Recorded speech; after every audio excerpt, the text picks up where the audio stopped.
ദിവസവും സെറ്റിൽ നിന്ന് സെറ്റിലേക്ക് ഓടിക്കൊണ്ടിരിക്കുകയാണ്. ഓക്കെ, അപ്പൊ താനാര എന്ന ചിത്രം വരുമ്പോൾ എന്തൊരു ഫാക്ടറായിരുന്നു ഷൈൻ ടോം ചാക്കോയെ ഇതിലേക്ക് ആകർഷിച്ചത്? ഞാൻ ചെറുപ്പത്തിൽ കണ്ടുകൊള്ളുന്ന ഒരുപാട് ചിത്രമാണ്.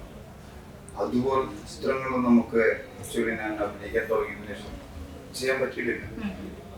കാരണം അത് ആ രീതികൾ മാറി വേറെ രീതിയിലേക്ക്.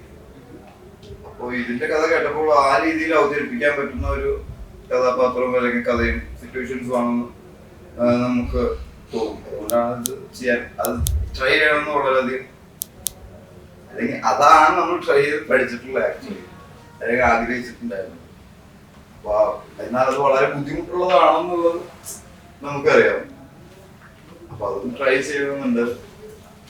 അതായത് main character out and out 1 to 10 എന്ന് പറയുന്നത് പോലെ ഫുൾ ടൈം പട്ടം കറങ്ങുന്ന കൺഫ്യൂസ്ഡ് ആകുന്ന. It's very difficult to do because logical സാധനം ചെയ്യാൻ ഡിഫിക്കൽസ് ഇല്ല. സിറ്റുവേഷൻ നമുക്ക് ലോജിക് പ്രൊവൈഡ് ചെയ്യുന്നുണ്ട്.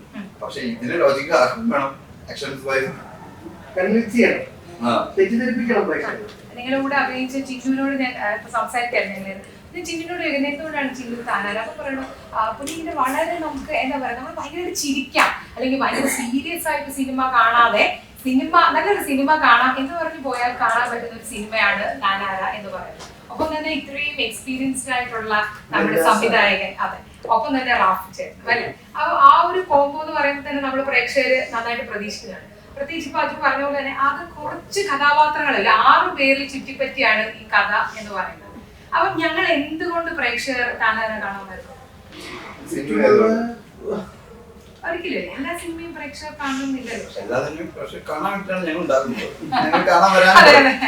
വരാനും നല്ലതാണെങ്കിൽ കണ്ടാൽ മതി, എല്ലാം കണ്ടോ നമ്മളും പറയുന്നില്ല. അത് നിങ്ങളുടെ നിയമം. ഇന്റർവ്യൂ ഒക്കെ നമ്മൾ കൊടുക്കുന്നത് എന്തിനാണ്? സിനിമയുടെ പ്രൊമോഷൻ ആയിട്ട്.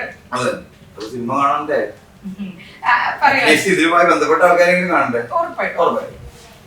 ഇല്ല, ഞാൻ പറഞ്ഞ പോലെ സിനിമ പല ജോണറുകൾ വരുന്നുണ്ട്. അതിനിടയ്ക്ക് ഒരു സർവൈവൽ ത്രില്ലർ വരുന്നു, ടെൻഷൻ അടിച്ച് കാണുന്നു. നമ്മൾ ചുറ്റും ഇപ്പൊ വീണ്ടും നമുക്ക് അത്രയും രസകരമല്ലാത്ത, രസകരം പോലും പറയാനില്ല, വളരെ നിർഭാഗ്യകരമായ അവസ്ഥകൾ അത് ഞങ്ങൾക്ക് പ്രൊവൈഡ് ചെയ്യാൻ പറ്റുന്ന